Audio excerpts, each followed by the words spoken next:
Wildfires are raging in the state of California, burning up hundreds of homes in the Los Angeles metro area. Nearly 200,000 people tonight are under evacuation orders. Adam Housley, he's on the ground and joins us with a live report. Also tonight, we have new big breaking information about the special counsel, Robert Mueller's partisan, extremely biased, hyper-partisan attack team. We're going to name names tonight and explain exactly who these Trump-hating investigators really are and why this entire witch hunt needs to be shut down and shut down immediately. What is beyond clear tonight is that Robert Mueller has assembled the most partisan special counsel in history. Now, they are in utter disgrace in terms of equal justice under the law, the rule of law, and, of course, that means our Constitution. They now pose a direct threat to you, the American people, and our American republic. We're going to break it all down for you. It is something the mainstream media, I promise, will never do, and that's called their job. And also tonight, new information about the Trump-hating, Hillary-loving FBI agent Peter Strzok. We have Department of Justice officials. They're now pouring over 10,000 text messages between Strzok and his FBI lawyer girlfriend, Lisa Page, so that they can turn over specific Trump-bashing messages to the House Intelligence Committee. And we're learning that Strzok's fingerprints are all over that anti-Trump, fake news, Russian dossier bought and paid for by Hillary Clinton. Now, also, after decades of defending Bill and Hillary Clinton's abusive and destructive behavior towards women, well, tonight, Democrats are demanding that Senator Grope himself, Al Franken, step down after yet more accusers have come forward.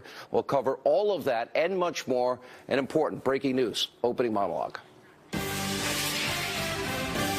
All right, tonight, before we do our deep dive into Mueller's band of Trump-hating, Hillary Clinton-loving lackeys, we do have major breaking news from the Hill's John Solomon. Now, according to his new report tonight, a whistleblower told Congressman Ron DeSantis that during an FBI video conference about former National Security Advisor Michael Flynn, well, a senior FBI official made an inappropriate comment about Flynn, which made it seem like there was a personal motive to investigate him. We'll have more on that story in a few minutes. But first, the special counsel of Robert Mueller's entire investigation, we now know tonight, is one giant cesspool. It's full of corruption, partisanship, and unbridled bias. It is the epitome of the Washington, D.C. sewer and swamp. And Mueller's stooges literally are doing everything within their power and then some to try and remove President Trump from office. And tonight, we have new information about one of Robert Mueller's top attack dogs who has very deep ties to Barack Obama, Hillary Clinton, and the Democratic Party. Her name, we reveal, is Jeanine Ray. Now, there's a ton of information. Pay very close attention. Records show she is a huge Democrat. And since 2008, Ray has donated nearly $10,000 to Democrats. Now, that includes contributions to Hillary Clinton in 2015, 2016. She also dished out thousands of dollars to Barack Obama in 2008 and 2011. Now, it's not surprising because Ray is a registered Democrat in Washington, D.C. Does that sound like a fair, impartial investigator? For all of you watching at home, I don't think so. And it only gets worse from there. From 2009 to 2011, Ray worked directly with former Obama Attorney General Eric Holder.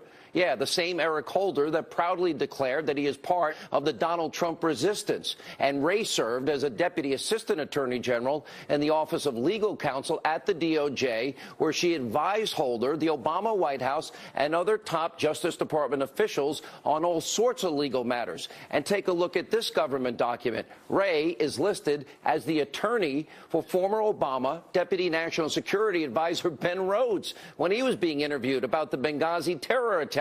So clearly, Ray has deep ties to top Obama administration officials. Look at this press release from her old law firm, Wilmer Hale. That's the same law firm Robert Mueller worked at. By the way, they mostly only donate to Democrats. It describes Ray as, quote, having served as a legislative fellow in the office of former Senator Tom Daschle and as a counsel in the U.S. Department of Justice's Office of Legal Policy. If you don't recall, Daschle was the Senate Majority Leader for the Democrats in the early 2000s. Guess what? There's more.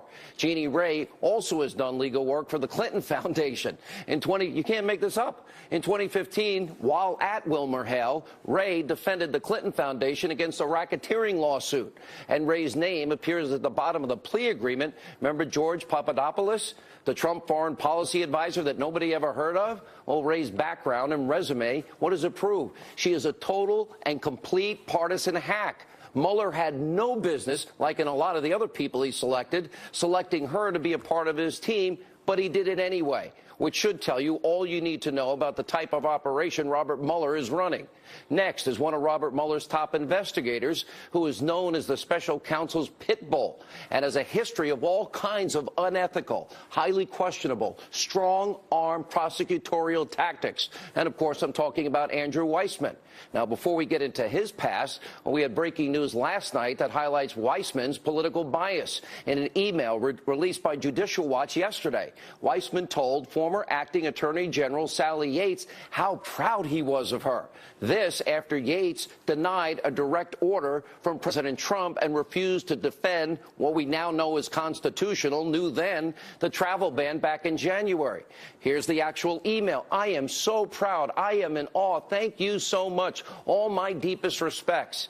Well, now that you know about Weissmann, well, let's dive into his past. Our friend, colleague, Fox News legal analyst Greg Jarrett, he's been going over this guy's record with a fine-tooth comb. Guess what? Weissmann is a legal nightmare. Now, we have to know Weissmann has deep and close ties to both Mueller and the disgraced former FBI Director James Comey. He's worked closely with both of them for years, and he has donated over $4,000 to Democrats like Barack Obama. So there's no way he'd have any political bias, I'm sure, right? Well, this is the part that's deeply disturbing. When Weissmann was the top prosecutor, remember the Enron task force? Well, he secured a highly controversial obstruction of justice case against American accounting giant Arthur Andersen. It destroyed that company. It put tens of thousands of people out of work. It drove that company out of business. And in 2005, the U.S. Supreme Court overturned Weissmann's conviction in an almost unprecedented 9-0 unanimous ruling. They excoriated him for his behavior. And that's not the only example of Weissmann's hard-charging, overly aggressive tactics. As part of the Enron investigation, Weissmann sent 4 Merrill Lynch executives to jail for as long as a year. Guess what? They were innocent. That conviction was also later overturned, this time by the 5th U.S. Circuit Court of Appeals. Here's the bottom line. Weissmann, guess what? He's a legal tyrant. He has been accused of doing just about anything to secure a conviction. Does he not care about equal justice under the law? He's been accused of intimidating witnesses, making up crimes that do not even exist, and even withholding evidence that would have been exculpatory and helped the defense in one case. And Weissmann is also directly tied to that corrupt Uranium One deal and Obama administration's attempt to hide it from you, the American people. Weissmann, guess what? He was in charge of the DOJ's fraud section during the Russian bribery scheme.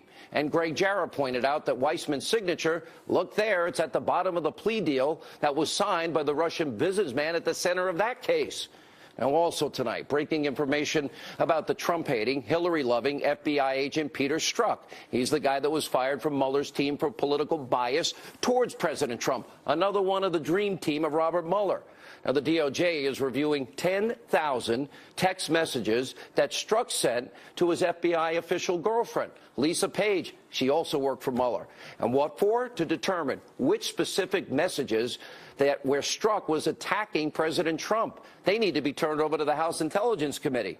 So this hour, it's unclear how many of the 10,000 messages have to do with President Trump or Mueller's investigation. It should be an interesting read. Now, the DOJ says this could take weeks or even months. Can we move a little faster? It's not that hard. We're also learning tonight that Strzok's dirty and biased fingerprints, guess what? They're all over the fake news, anti-Trump, Russian propaganda dossier bought and paid for by Hillary and the DNC that she was running. And according to a report, Strzok and his team, they were tasked with handling the dossier when it was given to the FBI. And according to other reports, information that fake news dossier was used to get a FISA warrant to surveil the Trump campaign advisor Carter Page. Stop and think about this. Hillary Clinton, bought and paid for, Russian propaganda to influence an election. Sound familiar? And they might have used it to get a warrant to investigate an opposition party, a campaign, a president-elect. This is insanity. Strzok is as biased as they come. And here are more reasons why. According to a report, it was Strzok who signed the document that officially started the Russian collusion witch hunt. Now, the Trump-hating FBI agent also oversaw the FBI interviews, get this, of former National Security Advisor, Lieutenant General Michael Flynn. And as we told you about last night, Strzok's mistress, Lisa Page, served on Robert Mueller's dream team before leaving. Now, here's where it gets really disturbing. As our own Catherine Herridge is reporting, well, Strzok played a pivotal role also in the Clinton email server investigation. You know, the one where they actually had an exoneration letter before the investigation. And he even took part in the 2016 interview of Hillary Clinton herself. By the way, she was never put under oath. And we're also learning that Strzok participated in the FBI interviews of key Clinton aides and allies, Uma Abedin, Cheryl Mills. And we showed you last night how lies were told by both of them. And here's the most egregious example of Strzok's rampant political bias. He's responsible for changing that crucial language in James Comey's statement that exonerated Hillary before they investigated. He's the one that revised grossly negligent to extremely careless, which gave them an excuse to let Hillary walk. Now, all of this is shocking. It's incomprehensible. It's a smoking gun proof that Mueller's probe is a total political sham. It's a witch hunt. It needs to be shut down immediately if we believe in the rule of law and our Constitution.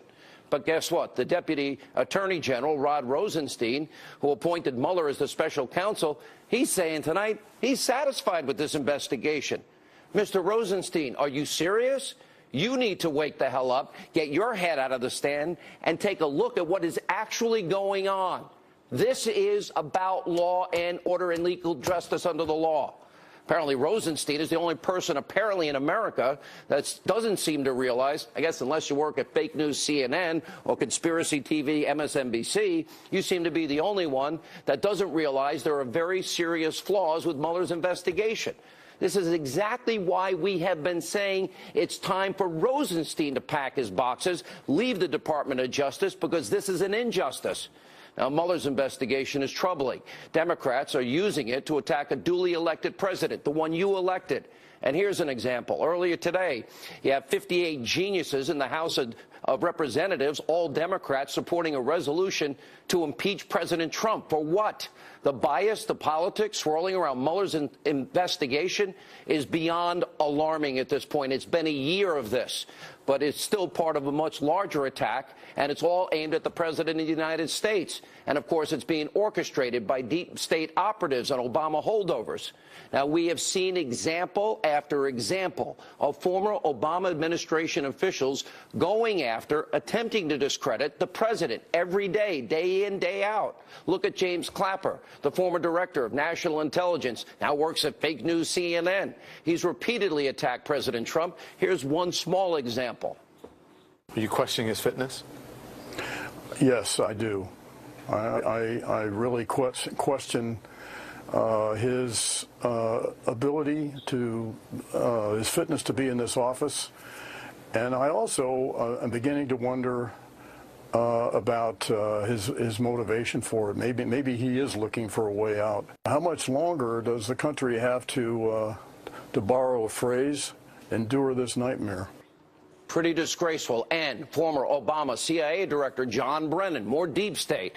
Well, he's made this shocking admission when testifying before Congress. Watch him. I wanted to make sure that every information and bit of intelligence that we had was shared with the Bureau so that they could take it. It was well beyond my mandate as director of CIA to follow on any of those leads that involved U.S. persons. But I made sure that anything that was involving U.S. persons, including anything involving the individuals involved in the Trump campaign, was shared with the Bureau.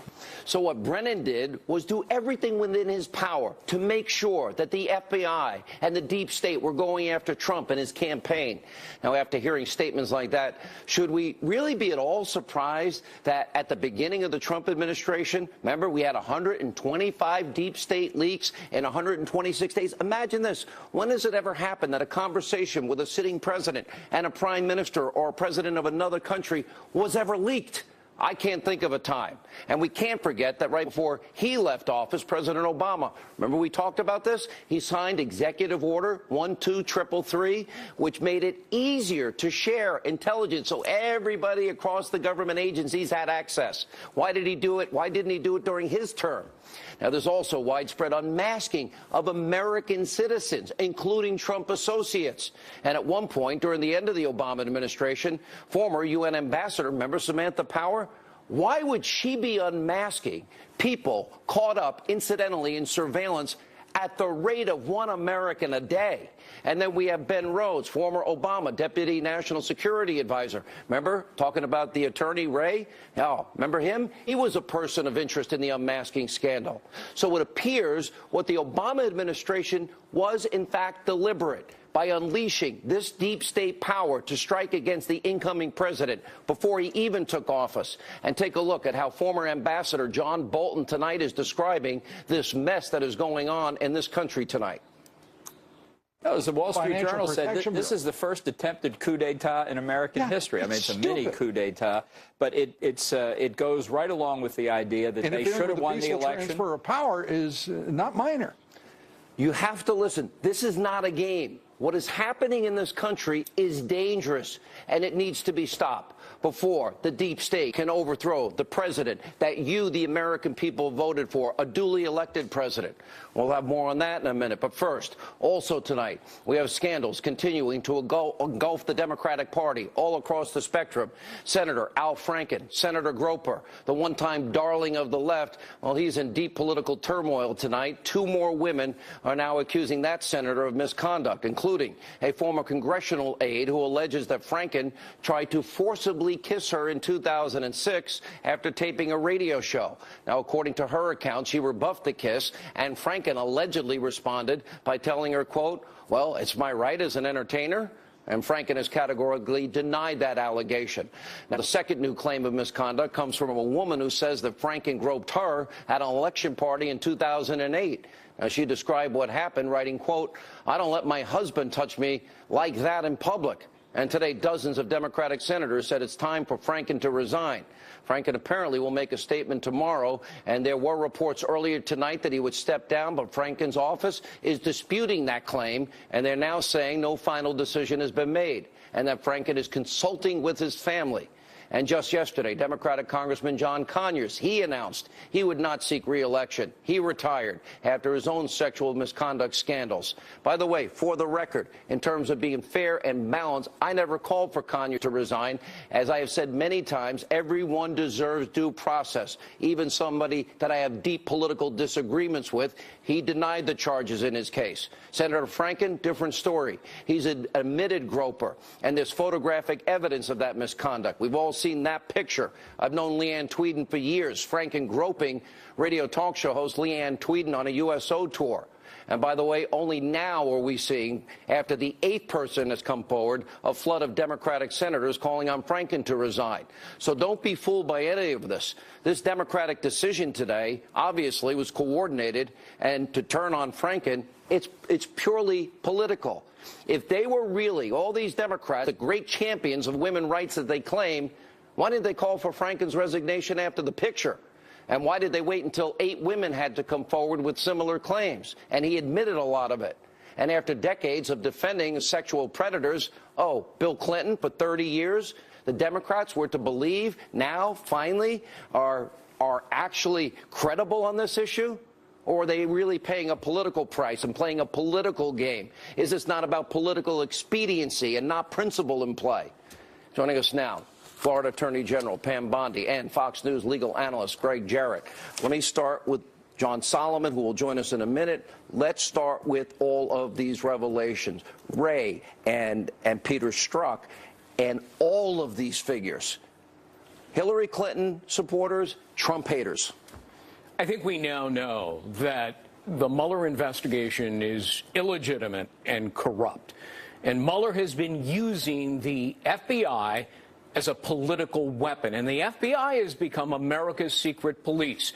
Secret surveillance, wiretapping, intimidation, harassment, and threats. It's like the old KGB. that comes for you in the dark of the night, banging through your door. By the way, this is not a game. This is not hyperbole you're using here. No, ask Paul Manafort. They came for him and broke through his front door. And if it can happen to him, Greg, it can happen to all of us. Absolutely. The FBI is a shadow government now. It has become highly politicized. Peter Strzok is the perfect example of it. He led both the Hillary Clinton investigation and, until recently, the Mueller investigation. This is a guy who has corrupt political motives. We now know it. The Congress has the emails, but he's the tip of the iceberg. There are others, especially Andrew Weissman, and as you pointed out, Jeannie Ray. Pam, you're the Attorney General of Florida. I have been laying out a case, and it just keeps growing by leaps and bounds.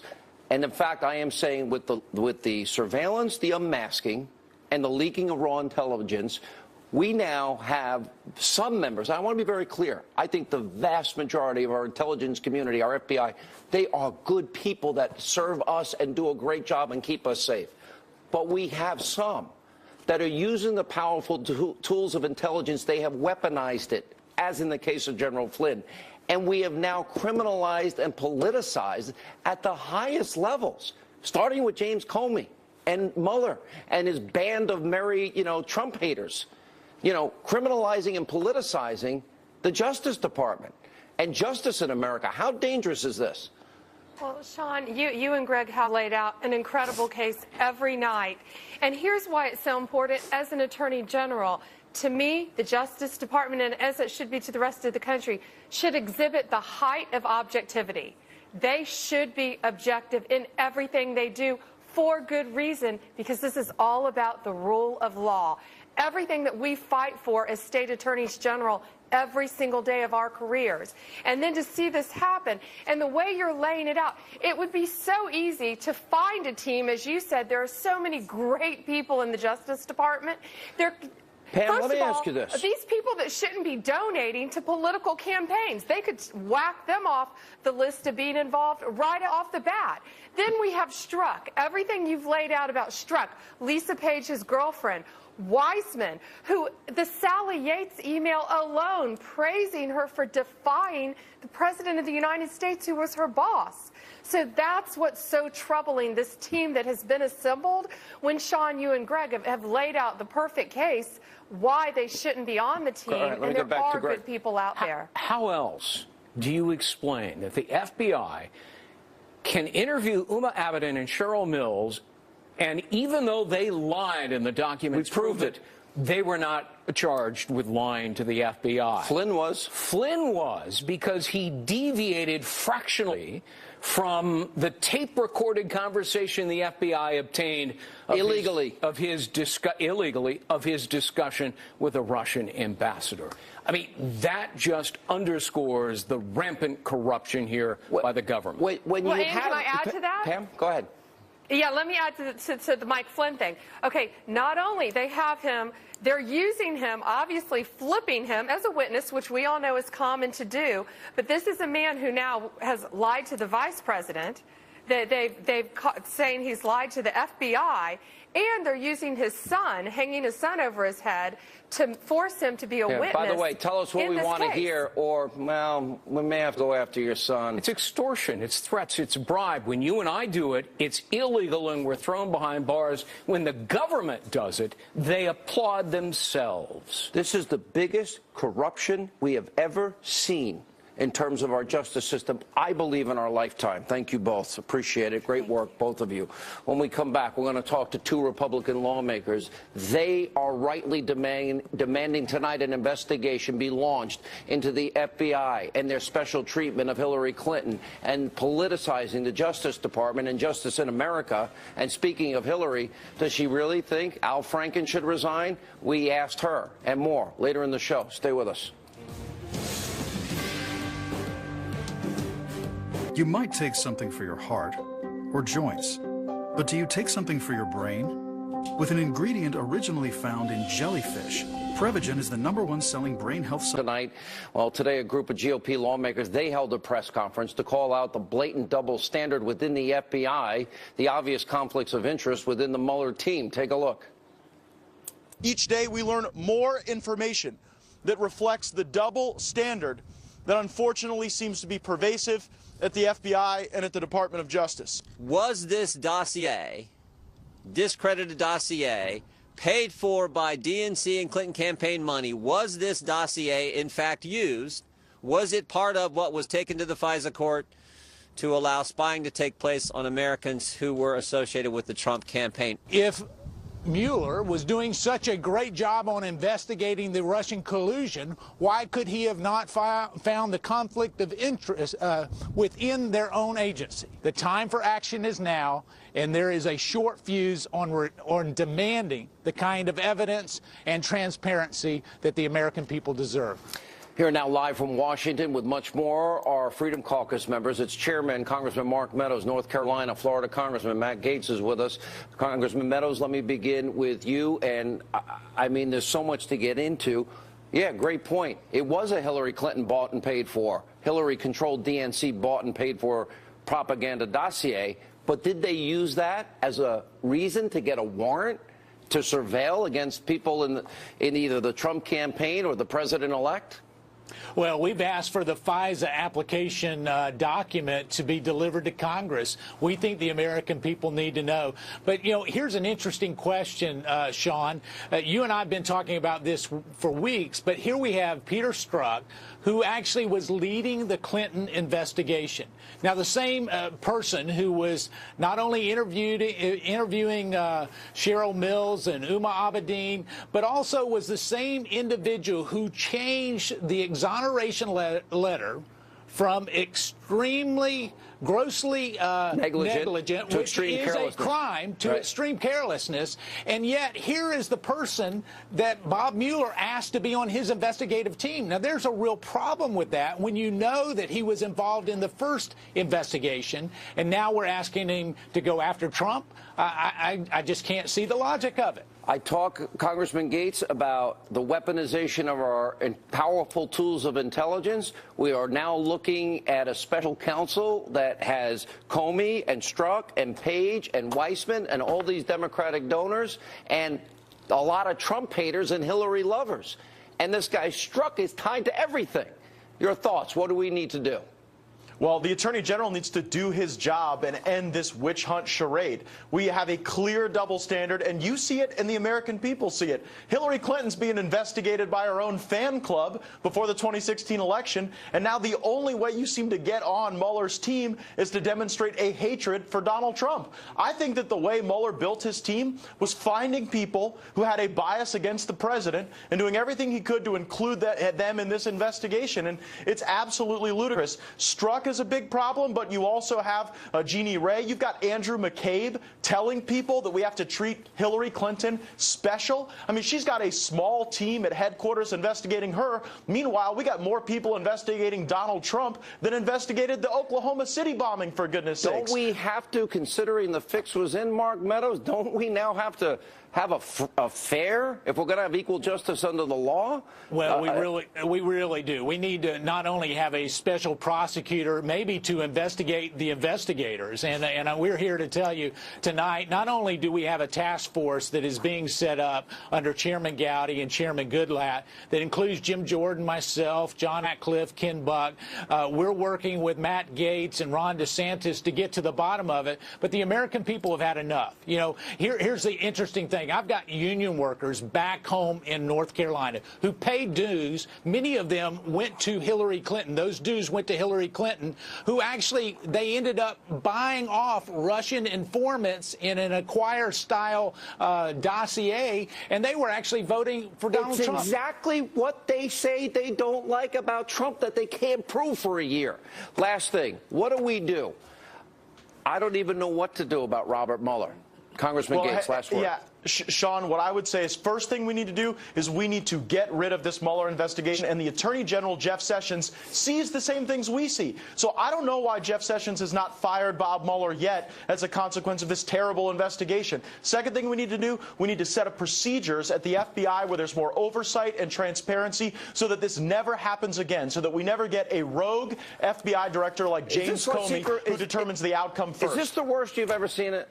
Absolutely, well, unquestionably. It is the worst, and I tell you what, the time is now for Jeff Sessions to do his job, and if he doesn't do his job, you know, he needs to step aside and let somebody else do it.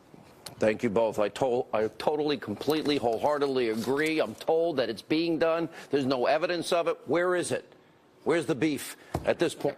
1 year, no evidence on Trump. These are real crimes. This is real corruption.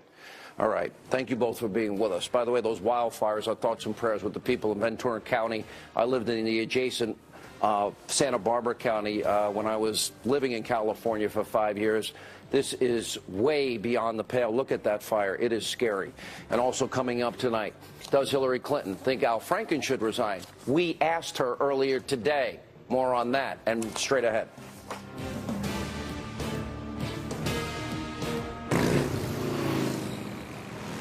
Hey, you know Progressive is America's #1 motorcycle insurer. Yeah, she does, Bure. Best bike I ever owned. Sexual misconduct came out against him today, but one person who has been silent about Al Franken today is none other than the fake champion of women's rights, Hillary Clinton. Now, of course, she initially defended Franken when the first accusations against him surfaced because, quote, he apologized. So, Hillary Clinton, where are you now? Do you agree with your fellow Democrats? Do you think Al Franken should now step down? Now, we reached out to Clinton's spokesman for a comment. Shockingly, we have not heard back. I guess they lost my number. Joining us now with reaction, former Clinton pollster, Fox News contributor Doug Schoen, conservative columnist Monica Crowley, trial attorney Rebecca Rose Woodland. I am making the case here, 30 years of defending the Clintons, defending the predator Bill Clinton, and and her money that she took from all these countries that abuse women, kill gays and lesbians, persecute Christians and Jews. This is not out of principle. This is political expediency. And this, all of a sudden the flood today, it was clearly orchestrated by the Democrats. There's a political strategy behind it. Do you agree with that? Well, I think the strategy is we cannot support men who are sexual abusers. Sexual assault is not acceptable. Wrong answer. Sean. I think they want to turn. They turned on him because they have no choice. They don't. And they want to say, oh, let's go after the Republicans. Well, no. After 30 years of Clinton. But there should not be hypocrisy, and I have said this over and over on your show. If Bill Clinton was a sexual abuser, let's bring it to the forefront. Was he? We know he was. That's what I'm saying. Let's bring it to the forefront. Let's bring it forward. Same way as people are talking about Roy Moore, same way people talked about Conyers. Let's keep this nonpartisan, and let's make the world a better place for people who work for government that probably to live. will be the good out of this. Yeah, I hope so. And that is that people are treated with the respect they deserve. Monica. Well, there's something much bigger going on here. When you talk about the left, you always got to keep in mind they're always playing three-dimensional chess. What they're doing is essentially a purge of the old school Democrats. They want to rewrite the rules after this huge cultural moment that we're experiencing in this country.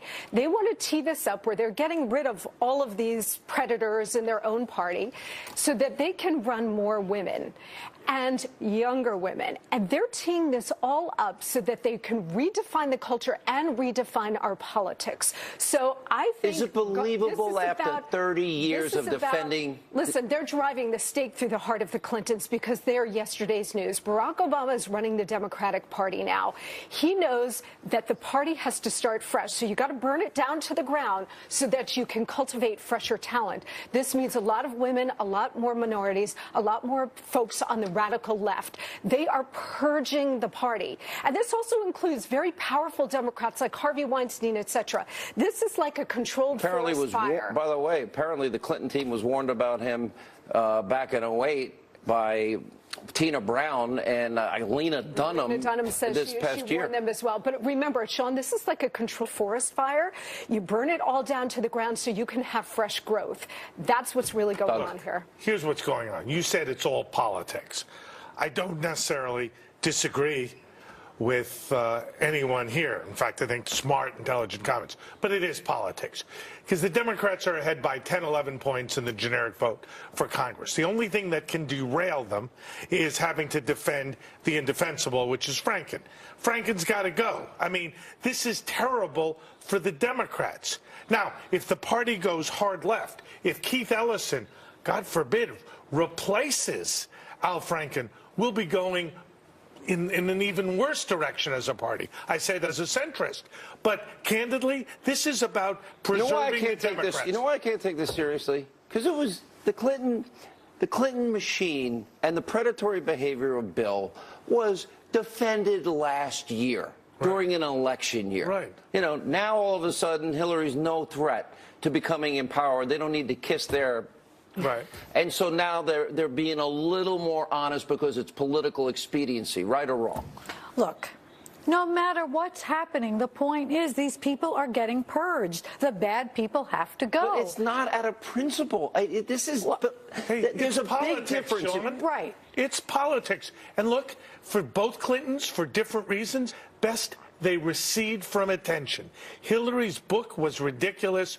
Bill Clinton, at this point, really is yesterday's news. Both should get off the stage. It's politics, but it's also very strategic because they're teeing this up for 2018 and then 2020. They want to say, look, we took care of all of our perverts. We got rid of all of them. Oh, the Republicans still have a bunch of perverts. We're also going to run a woman. We're going to run Kamala Harris out of California for president, or we're going to run Michelle Obama for president. They are teeing this up. So they're setting Repeat up that again. They're going to run Michelle Obama for president. Run a woman, strongest in the polls. And they're going to run a minority woman. Mark my words, you heard it here first. It's either going to be California Senator Kamala Harris or Michelle Obama. And they are teeing up this political moment, marrying it to the cultural moment so that they can achieve that goal. I don't even disagree with that point. I think you're probably right, Doug. Yeah, here's the thing. The Democrats have a huge, huge problem. Conyers resigning is a step in the right direction. I'm not clear that his son, as a replacement, what will be the TMZ story on his son? Is that true? I don't know, Sean, but it is a very bad story. If it is true, I do not know. But let's put it this way. The Democrats, to survive as a viable entity, given that they've gone hard left, have to get rid of what you call perverts or sexual Where is predators. The outrage over what Team Mueller and his merry band of Clinton-loving, Trump-hating, corrupt... I've never seen this level of corruption in my life. And to hear nothing but crickets from most of the media and the Democratic Party, this is chilling, because this is the Constitution literally being stomped on and shredded before our eyes, and few people seem to want to deal with it. Well, we're dealing with it here, right? We're dealing with it here. Well, I'd like to say we're one of very few. We're it. Well, but we are the voice for that. We're the voice for the Constitution. We're the voice for these women. From the beginning, Sean, you said we can't make a decision. We need to hear the stories of the females who came forward, who strongly came forward. And thank God they did. On the prosecution. You're talking about the FBI, the inherent corruption that we've seen shot through at the highest levels, not the rank and file, but the leadership. We are in a very dangerous moment in this country right now. This is the top law enforcement agency in the country. Very scary. This is police. This is Banana Republic police state stuff that we're talking about. What I focus on is this rogue FBI agent who changed who changed Comey's statement. Sean, Comey exonerated her, didn't do the investigation. That's called obstruction of justice where I live. But the statement itself would have led to a felony indictment. The fix was in, Doug. I understand. I understand. All right, sad. We got a break. Dangerous. Thank you all. Thank you. Thank you. When we come back, President Trump's decision. This is historic today. Mark my words. Moving the Israeli embassy to Jerusalem after so many people, presidents said they would do it. Well, it is now tonight driving radical Islamists crazy. They're talking about a day of rage. We'll talk to Israel's ambassador to the U.S., Rod Nerber, coming up straight ahead. This program is brought to you by IBM. You to the power of IBM. Hey. Pass. While previous presidents have made this a major campaign promise, they failed to deliver. Today, I am delivering. Consistent with the Jerusalem Embassy Act, I am also directing the State Department to begin preparation to move the American embassy from Tel Aviv to Jerusalem. President Trump earlier today, this is a huge historical day, recognizing Jerusalem as the true capital of Israel, which it is. It's so refreshing. We got an American president actually keeping a campaign promise. Well, not everyone is happy with the president's decision. Hamas calling for, quote, a day of rage on Friday. Here with reaction to this historic and right announcement, Israel's ambassador to the United States, Ron Dermer. So many promised, so few delivered. This is the capital of the great state of Israel, one of our closest allies. Your Absolutely. It's a historic decision. It's not just the president since the Jerusalem Embassy Act was signed about 20 years ago. It's all the presidents since the state of Israel was established. There were 12 previous presidents, and none of them actually recognized Jerusalem as Israel's capital, and it's been our capital since 1949 of the state of Israel. It's been the capital of the Jewish people for 3,000 years, probably longer than, I don't know if there's another country that can boast a capital that's 3,000 years old, or another people, I should say, that can boast a capital that's 3,000 years old. But there have been 12 previous presidents, and none of them made the decision that the 13th president, and 13 is a very lucky number for the Jewish people, and it certainly was today, and the Jewish people and the Jewish state will be eternally grateful to President Trump for making this decision. This will go down in history also. I, for the life of me, don't understand how others have been so hostile to this little country. Ron, I've been with you in Israel. It's the size of New Jersey, and the hostility and the tensions, and surrounded by enemies, going back to, you know, the UN partition plan, to 67, to 73, to modern day. Hamas, a day of rage, that's an average day in the neighborhood because they have committed themselves in their charter for the destruction of Israel. Yeah, look, for Hamas, a day of rage is not news. They probably have 365 days of the year to rage against Israel. They rage against our existence as a state. Their charter calls for the murder of Jews worldwide. I don't know if they need another reason to hate Jews. Maybe they'll call for the murder of Jews around the universe. They hate Israel. They want to destroy us. But fortunately, we have the ability to defend ourselves. And we also have a great friend in President Trump, and we deeply appreciate the decision that he made today. We're almost running out of time. There is a unique, because of the threat of Iranian hegemony in the region, there is an unprecedented alliance emerging, and that is Israel, the United Emirates, Arab Emirates, Jordan, Egypt, the Saudis. How closely now are we to a chance of an alliance nobody dreamed of before? Well, I think that you're right, Sean, that people recognize in the Arab world that Israel is not their enemy, but a potential ally to deal with these challenges. I think President Trump recognizes that as well, and that affords a historic opportunity for peace. I think what the president has done right now in this decision has actually helped us advance peace by starting to deal with reality and truth in our region. All right. Ambassador, this is a historic day. The right thing to do. Thank you for being with us. When we come back, more on the wildfires in Southern California. Introducing Steinmark sweaters, coats, boots, cashmere, dresses, jeans, fleece, pajamas,